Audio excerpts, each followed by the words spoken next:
strong start for Evie Richards in the red jersey with the Red Bull helmet in the centre of the shot.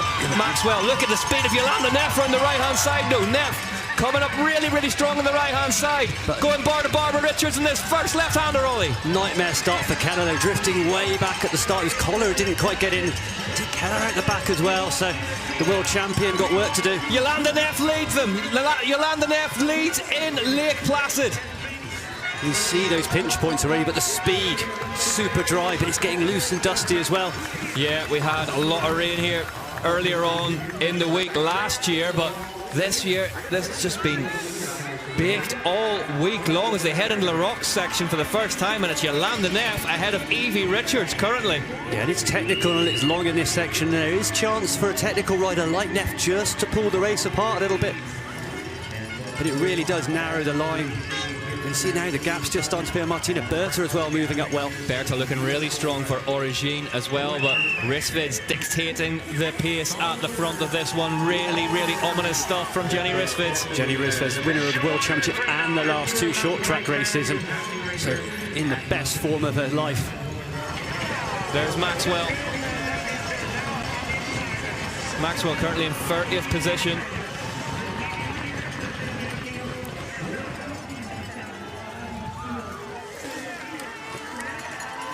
Yeah, Rissveds just pushing through that rock garden. She's so strong in this section. And the gaps just appear every time. Rissveds looking over her shoulder, knowing that this one is gonna come down to the wire unless she can make a break from distance. We know Keller as well likes to go long range with her attacks, slapped 5 out of 9. But it's the speed that Jenny Rissveds carries through that rock garden, and then it's a small little uphill drag afterwards. And it's Evie Richards now just getting caught out in that corner. Yeah. All still together. Everyone just having their own little digs and not really able to get away from each other before punching back up towards the rock garden. Now it's Rissveds back through. Rissveds in front of Keller into the rocks. Yeah, Rissveds just pulling over in front of Keller there, and it means she's got an instant gap, and Keller having to fight really hard to close back on the wheel. Is this a long-range attack now from Jenny Rissveds? And Keller's got that pain face on now, and it's Rissveds just piling on the pressure, and the gap's appearing. Head through the Alpine cabins. Rissveds almost visibly backing off slightly there. 164 versus 170 beats per minute on the Whoop lives of Evie Richards and Sina Fry. Fry up in the red zone as they take the bell on the final lap of the penultimate round of 2025. It remains anyone's race at the front. Here we go, the scrap for the rocks. The scrap for this top of this climb could be absolutely pivotal. They turn left, nobody taking that grass on. Rissveds got a good one. She stays on the tarmac later than everyone else, and it just carries a bit of extra speed and momentum. Rissveds leads them across the bridge for the last time. Whoa. Keller in second place. Whoa, Richards hits a massive hole somewhere in the grass there. Does well stay on the bike. Yeah, bars going left and right. Jenny Rissveds, though, making a break from home now. This is it. Keller needs to find something to cover up this attack. Look how fast Rissveds was through those rocks. You saw the speed that Rissveds carried and attacked into that rock garden, carried the momentum. A little uphill kick, and then you're into the descent. Jenny Rissveds is making a bid to out Alessandra Keller. Alessandra Keller here. She's gone from really, really long. Is this going to be enough from Richards? Huge attack here on the last lap in Lake Placid. Oh, Jenny Rissveds nearly loses the back end of the canyon. That gap is closing before the mistake, and Rissveds, so the power getting back up to speed. Yeah, she just tapped the power on. The back wheel jumped out on her. It looked like Richards was just going round Keller as well. Richards is round Keller, so now Evie Richards is homing in on the back of that Canyon Collective machine. Has she got enough track left in front of her, though, to be able to do it? Here comes Jenny Rissveds. Jenny Rissveds stands up on the pedals, heads towards home. Can she beat Evie Richards here?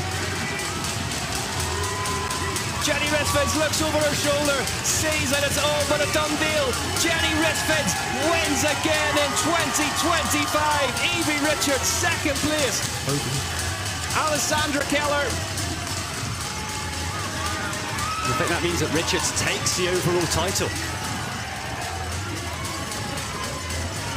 Rissveds, Richards and Keller as we double check our calculations in the booth. That's not going to be enough for E-EDR. Sorry, my mistake, not enough. All these abacuses let him down on that one. Absolutely huge. Big smile from Jenny Rissveds, and a really, really different tactical ride from her this evening. I'd say it was Keller-esque. This one is pretty tactical since it's so fast. It's a flat course and high speed.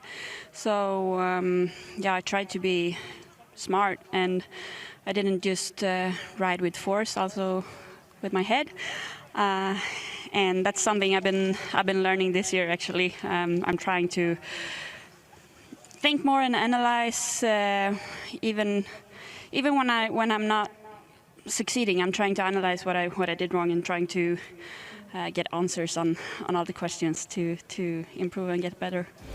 Here are the results then. 2 seconds the winning margin in the end. Rissveds, Richards, Keller, your top three. Then Kohler, Steger, Jackson, Courtney, Fry, Lil, Henderson rounding out the top 10. Covered by just 15 seconds in the end. But Jenny Rissveds makes it a hat-trick of UCI cross-country short track World Cup wins.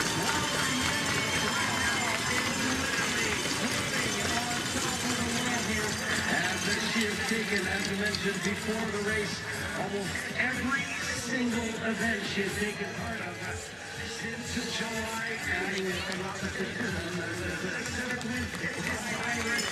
Jenny Rissveds for the Canyon Collective, victorious in Lake Placid. That's done for the points then. Richards now leads the way by 150 points ahead of Alessandra Keller. Jenny Rissveds still in third.